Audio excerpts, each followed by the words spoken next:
200119063 dari kelas Manajemen B 2019. Adapun materi yang akan saya bahas di sini adalah tentang bursa efek.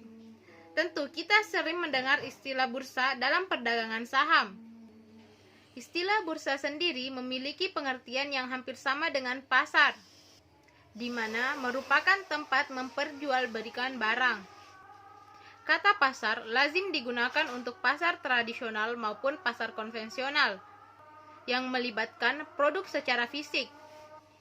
Perbedaannya, kata bursa digunakan untuk tempat jual beli produk yang tidak melibatkan fisik, contohnya seperti saham dan obligasi. Pengertian bursa efek sendiri sudah didefinisikan dalam Undang-Undang Nomor 8 Tahun 1995 tentang pasar modal. Dengan bunyi yaitu, bursa efek adalah pihak yang menyelenggarakan dan menyediakan sistem atau sarana untuk mempertemukan penawaran jual dan beli efek lain-lain dengan tujuan memperdagangkan efek di antara mereka. Singkatnya, bursa efek adalah tempat untuk mempertemukan pembeli dan penjual. Dan barang yang diperdagangkan adalah efek. Apa itu efek? Menurut Undang-Undang Nomor 8 Tahun 1995, efek adalah surat berharga, yaitu surat pengakuan utang, surat berharga komersial, saham, obligasi, tanda bukti utang, unit penyertaan kontrak investasi kolektif, kontrak berjangka atas efek, dan setiap derivatif dari efek. Singkatnya, efek bisa dikatakan sebagai surat berharga yang dapat dijadikan investasi. Hal ini karena instrumen dari surat berharga efek merupakan penyetoran modal. Investor tentunya mengharapkan return dari penanaman modal yang telah dilakukan. Dalam bursa efek terdapat pemegang saham yang terdiri atas perusahaan efek yang telah memperoleh izin untuk menjadi perantara pedagang efek atau PPE. Siapa itu perusahaan efek?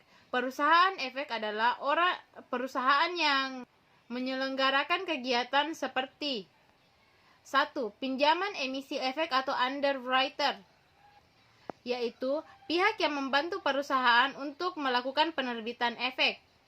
Yang kedua yaitu perantara pedagang efek, yaitu pihak yang membantu investor untuk berinvestasi di instrumen efek seperti saham.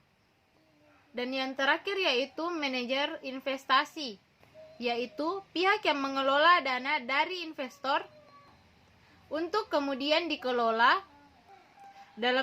Di Indonesia sendiri terdapat lembaga pemerintah yang bernama PT Bursa Efek Indonesia. Bursa Efek Indonesia ini adalah bursa resmi Indonesia, sehingga bagi para perusahaan yang ingin go public harus melalui Bursa Efek Indonesia. Bursa Efek Indonesia juga harus mengontrol agar transaksi yang terjadi berjalan dengan adil dan efisien. Adapun peran dari Bursa Efek Indonesia antara lain sebagai fasilitator perdagangan efek. Hal yang termasuk adalah menyediakan semua sarana perdagangan efek atau fasilitator. Yang kedua yaitu membuat peraturan yang berkaitan dengan kegiatan bursa. Yang ketiga, melakukan pencatatan terhadap semua instrumen efek. Yang keempat, mengupayakan likuiditas instrumen investasi efek. Dan yang terakhir adalah menyebarluaskan informasi atau transparansi, di mana kita ketahui perusahaan yang termasuk dalam Bursa Efek Indonesia adalah perusahaan yang sudah terbuka, di mana semua halayak bisa melihat laporan keuangannya. Peran selanjutnya adalah sebagai otoritas yang mengontrol jalannya transaksi. Hal yang termasuk pertama, melakukan pemantauan kegiatan transaksi efek. Yang kedua, mencegah praktik manipulasi harga yang tidak wajar yang dilarang oleh undang-undang. Yang ketiga, melakukan pembekuan perdagangan atau suspend untuk emiten saham yang melanggar ketentuan bursa efek.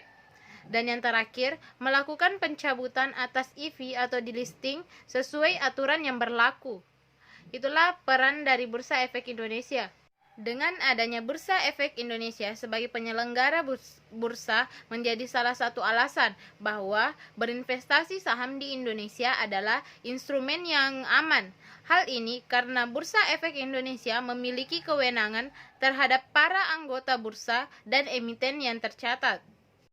Walaupun Bursa Efek Indonesia mempunyai kewenangan terhadap anggota bursa dan emiten yang tercatat, namun investasi yang kita lakukan belum tentu aman, karena ada beberapa kasus sebelumnya terjadi manipulasi saham oleh oknum yang tidak bertanggung jawab, di mana kerugian tersebut ditaksir mencapai ratusan miliar.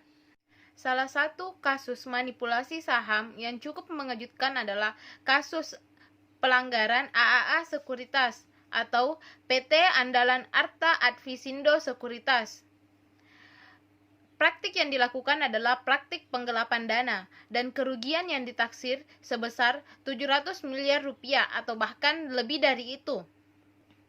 Adapun di antaranya yang merugi adalah nasabah korporasi atau investor korporasi yang dihandle oleh perusahaan sekuritas ini.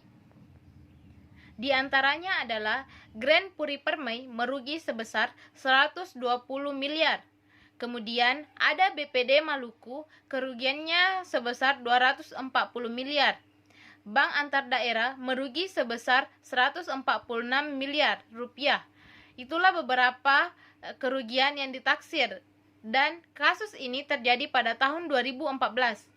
Baiklah, itulah tadi pemaparan materi dari saya, dan apabila terdapat kesalahan kata, saya minta maaf dan saya akhiri. Wabillahi taufiq wal hidayah. Wassalamualaikum warahmatullahi wabarakatuh.